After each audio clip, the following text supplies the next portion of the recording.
A Arca de Noé. O que aconteceu com ela? Porque obtemos relatos de pessoas que afirmam terem visto a arca no Monte Ararat. E, no entanto, dúzias de expedições financiadas subiram lá procurando por ela e voltaram de mãos vazias. Ou ela está lá em cima, ou não está. Escalei montanhas no mundo todo, mas o Monte Ararat é brutal. É o pior que já escalei. Aramanos, o historiador egípcio de 30 a.C., autor de uma história da Fenícia, menciona a existência da arca no Monte Ararat. Também no mesmo período, Nicolau de Damasco, o biógrafo de Herodes o Grande, falou da aterrissagem da arca perto do cume de Ararat e relatou que as madeiras ainda estavam lá. Eu estudei todos os avistamentos históricos que se conhece da arca no Monte Ararat. Nos últimos 150 anos, muitos desses relatos de avistamentos têm sido consideravelmente detalhados. Eu comparei 34 desses avistamentos e descobri que existe uma enorme consistência entre as testemunhas oculares, mesmo sem se conhecerem.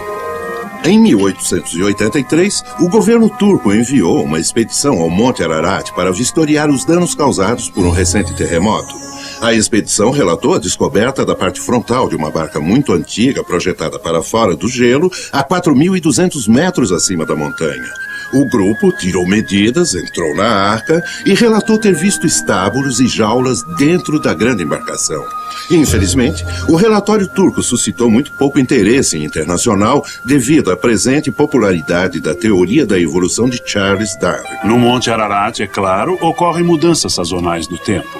As chances de se ver a arca são muito aumentadas durante os quentes meses de verão, como agosto e setembro. No entanto, existem ciclos de tempo mais quentes ocorrendo em certos anos que provocam o aumento do degelo dos picos. É possível e mesmo provável que a arca só seja visível ou acessível durante esses períodos ocasionais de temperaturas mais altas. Quando circundei a montanha, vi ali uma estrutura escura, enorme, algo do tamanho de um navio de guerra. Era uma embarcação estranha, mas nitidamente um barco com uma cobertura arredondada. A notícia do avistamento do tenente Sabarotes chegou até o próprio czar Nicolau. Em 1917, o czar despachou 2 companhias de soldados para localizar e documentar esse achado extraordinário. Os soldados encontraram e mediram a arca. Eles também fizeram um registro fotográfico do grande barco. Infelizmente, esses eventos estavam ocorrendo justo quando a Revolução Comunista estava irrompendo.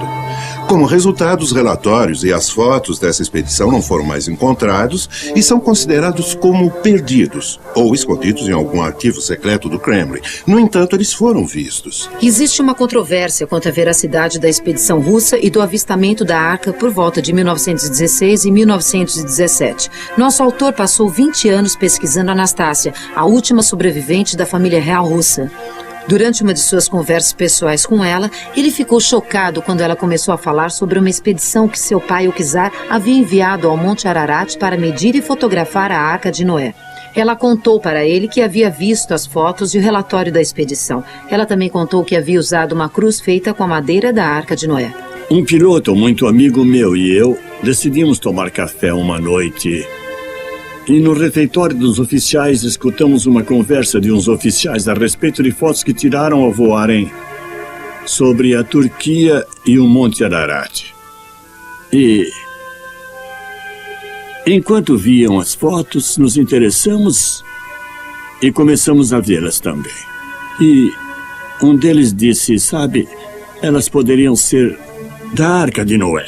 Vou dizer o que eu vi naquelas fotos. Primeiro, as 3 fotos mostravam uma massa de gelo que encobria o barco em um ângulo mais ou menos assim, e o gelo descia. E nessa parte, à medida em que se olha do lado certo, havia uma abertura aqui embaixo onde havia sido danificado. Eu podia ver várias, 1 ou 2 divisórias aqui e também uma estrutura ao longo desse lado aqui. Não há dúvida na mente desses pilotos que isso era a Arca de Noé. E uma foto parecida foi publicada no Star and Stripes. Mais ou menos em 1944. Estou convencido de que eu estava olhando para a Arca de Noé. Para mim, não há dúvida, e os pilotos sentiam a mesma coisa. Durante os mandatos de 4 presidentes americanos, de Nixon a Reagan, sempre voei a bordo do Força Aérea 1 como fotojornalista da UPI da Casa Branca, cobrindo as atividades do presidente. Nessa ocasião, em particular, eu estava voando a bordo com o então presidente Jimmy Carter. Durante o voo, quando estávamos sobre a Turquia Oriental, nossa atenção foi atraída para a janela. Era um momento dramático quando jatos MiGs de caça soviéticos estavam nos escoltando asa a asa. Ao mesmo tempo, alguém nos disse que se olhássemos para baixo, veríamos a Arca de Noé. Eu olhei. Lá, talvez na metade da montanha escarpada, havia um barco grande e escuro, claramente visível. Estava parcialmente coberto de neve ou gelo. Estou convencido, baseado no que vi lá, que era a Arca de Noé. Então, de repente, olho e vejo esse barco enorme e temeroso, pousado lá embaixo, naquela bruma, sabe? É como se você visualiza um sonho e lá está. Naquela época não se podia ver a arca. Quando chegasse o tempo de poder vê-la, ele voltaria para me buscar. 2 meses depois, ele voltou e disse, podemos vê-la, vamos. Quando ouvi a história de Ed Davis sobre a Arca de Noé, pensei que devia não só investigar a história, como também o próprio Ed Davis pessoalmente. Fui a Albuquerque, Novo México, e contratei um especialista em polígrafo, com cerca de 15 anos de experiência na polícia. Eu contei a ele a história de Ed Davis e ele disse, Larry, me dê meia hora com esse cara e eu dobro. Após 2 horas intensas, o especialista em polígrafo disse, Larry, não sei te dizer em que montanha Ed Davis esteve. Nem sei te dizer se era a Arca de Noé, mas uma coisa eu digo. Ed Davis viu um barco e ele não está mentindo. O acaso desempenhou um papel importante no relato do testemunho do Dr. Ahmet Ali Arslan.